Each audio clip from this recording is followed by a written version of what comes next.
दोस्तों, स्वागत है आपका आज की इस कहानी में। हेलो दोस्तों, मेरा नाम आकाश है। मैं गांव में रहता था, लेकिन एमबीए करने के बाद मुझे हैदराबाद में एक अच्छी नौकरी मिल गई और कुछ दिन में मुझे किराए पर मकान भी मिल गया। मकान मालिक बहुत ही अच्छे थे और वह उम्र दराज भी थे। उसका एक बेटा था, उसकी उम्र लगभग 40 साल थी। मैंने उससे उनका नाम पूछा तो उसने खुद का नाम राजीव बताया और उनकी पत्नी का नाम सुनीता था और उनकी उम्र लगभग 30 साल थी। उन दोनों की शादी के 8 साल हो गए थे, लेकिन अभी तक सुनीता ने उन्हें कोई बच्चा नहीं दिया था। यह सभी बातें मुझे कुछ हफ्तों के बाद ही पता चल गई थी। मैं तीसरी मंजिल पर रहता था और वो दोनों बीच वाली मंजिल पर रहते थे और राजीव के पिताजी ग्राउंड फ्लोर में रहते थे। मैं राजीव को हमेशा भैया कहकर बुलाता था और सुनीता को भाभी। मैं उनके छोटे मोटे काम भी कर देता था और धीरे धीरे मेरा उनके साथ गहरा संबंध भी हो गया था। राजीव भैया ने एक दिन मुझसे कहा, अब तुम्हें खाना बनाने की कोई ज़रूरत नहीं है। कल से तुम हमारे साथ ही खाना खाओगे। पहले मैं इसके लिए तैयार नहीं हुआ, मगर जब सुनीता भाभी ने भी जोर दिया तो मैं मना नहीं कर सका और मैं इन लोगों के साथ खाना खाने के लिए तैयार हो गया। लेकिन मैंने भी यह शर्त रखी कि भोजन के बदले मैं पैसे दिया करूँगा। सुनीता भाभी ने भी मेरी यह शर्त मान ली। अब मैं सुनीता भाभी के हाथों का खाना खाने लगा और मैं समय पे नौकरी पर भी जाने लगा। इस तरह से दिन गुजरने लगे और हमारी दोस्ती और भी गहरी होती चली गई। मैं अब किसी भी चीज़ के लिए बोलने में शर्माता नहीं था और भाभी भी मुझसे हंसकर बातें किया करती थी। एक दिन भाभी ने कहा, तुम सुनीता भाभी नहीं, बल्कि मुझे सिर्फ सुनीता बुलाया करो, क्योंकि मेरी उम्र भी तुम्हारे बराबर की है। मैंने कहा, ठीक है। फिर मैंने पूछा, भाभी, आप दोनों के बीच 10 साल का अंतर है। आप भैया से 10 साल छोटी है। क्या आपकी शादी आपकी मर्जी से हुई है? यह सुनकर भाभी थोड़ी देर चुप हो गई, फिर बोली, मेरी मजबूरी थी। मेरे पिताजी गरीब थे और हम 6 बहनें हैं और मुझसे बिना दहेज के शादी करने के लिए कोई तैयार नहीं था। इसलिए जब राजीव जी ने मेरे पिताजी से शादी के लिए प्रस्ताव रखा तो मेरे पिताजी मान गए। मैं मेरे पिताजी की मजबूरी समझती थी, इसलिए मना नहीं कर पाई। लेकिन मैं इतने अधिक उम्र वाले आदमी से शादी करना नहीं चाहती थी और मैं उनकी दूसरी पत्नी हूँ। राजीव जी की पहली पत्नी बीमारी की वजह से मर चुकी है। यह सब सुनकर मैं अपने घर चला गया। अब मुझे भाभी की मजबूरी बहुत बड़ी लगने लगी थी। धीरे धीरे मुझको एहसास हुआ कि मैं भाभी को पसंद करने लगा हूँ और अगर मुझे सुनीता नहीं मिली तो मेरी जिंदगी बेकार हो जाएगी। इसी तरह 8-9 महीने बीत गए। उसके बाद एक दिन ऐसा हुआ कि मेरी तो पूरी जिंदगी ही बदल गई। उस दिन रविवार था और मेरी छुट्टी थी। राजीव भैया हर रोज़ की तरह सुबह 9 बजे अपनी दुकान पर चले गए थे और रात को 9 बजे से पहले नहीं आते थे।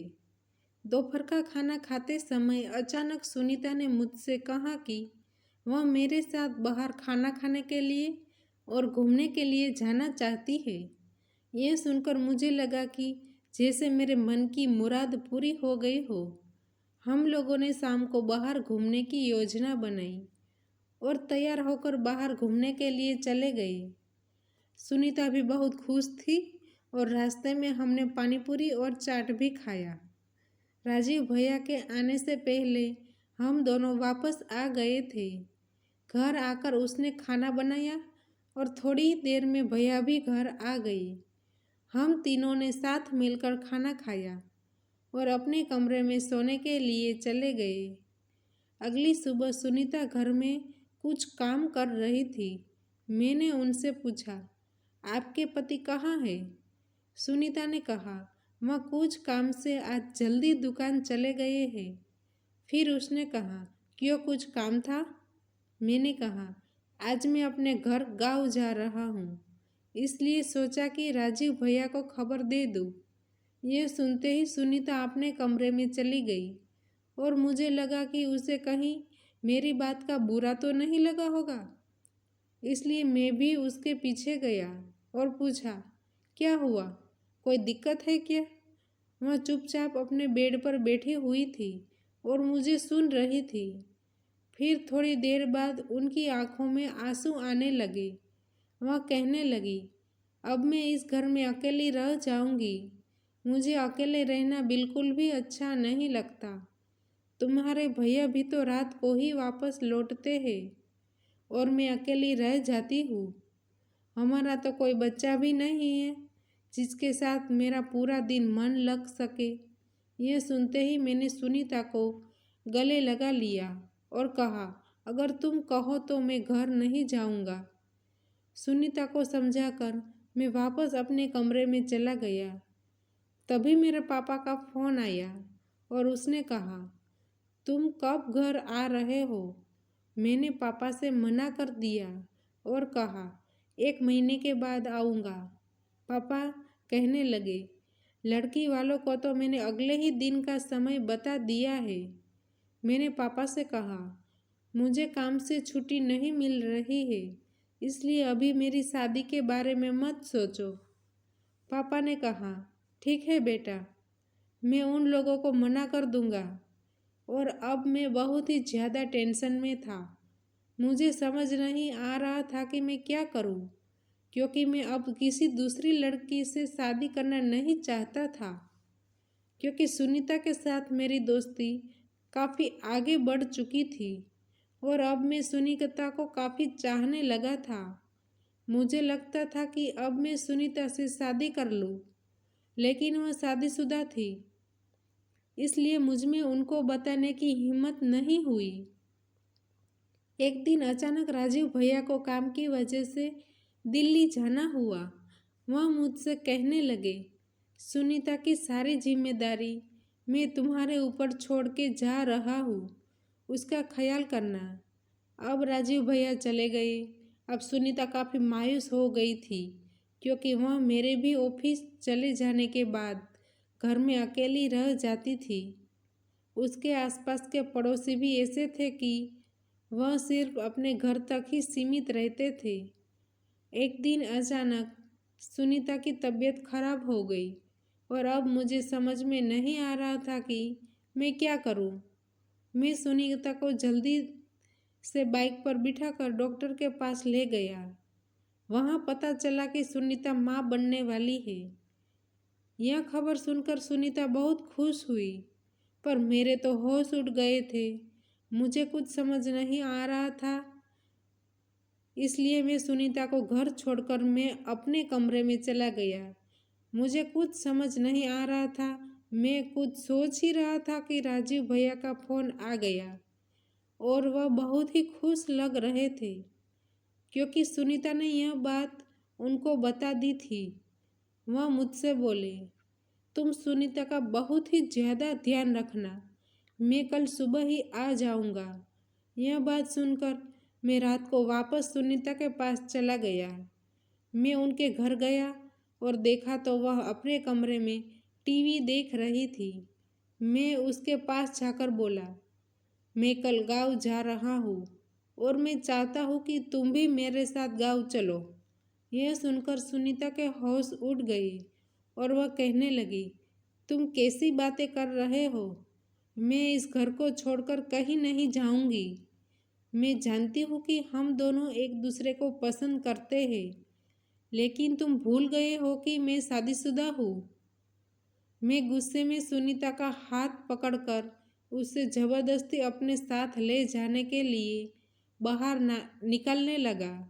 इतने में सुनीता ने हाथ छुड़ाते हुए मुझको जोरदार थप्पड़ मारा और फिर बोली, औरत अगर किसी के प्रति वफादार रहना चाहेगी तो किसी की भी ताकत नहीं है कि उसे बेवफाई करने पर मजबूर कर सके। मेरे पति ने मुझसे यह कहा था कि वह मुझसे बहुत प्यार करते हैं और मेरे बिना उसकी जिंदगी बेकार हो जाएगी।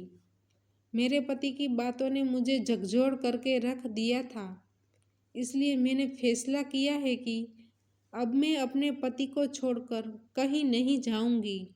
सुनीता का यह फैसला सुनकर मुझे समझ में आ गया था कि सही रास्ते पर तो सुनीता थी, मैं ही रास्ता भटक गया था।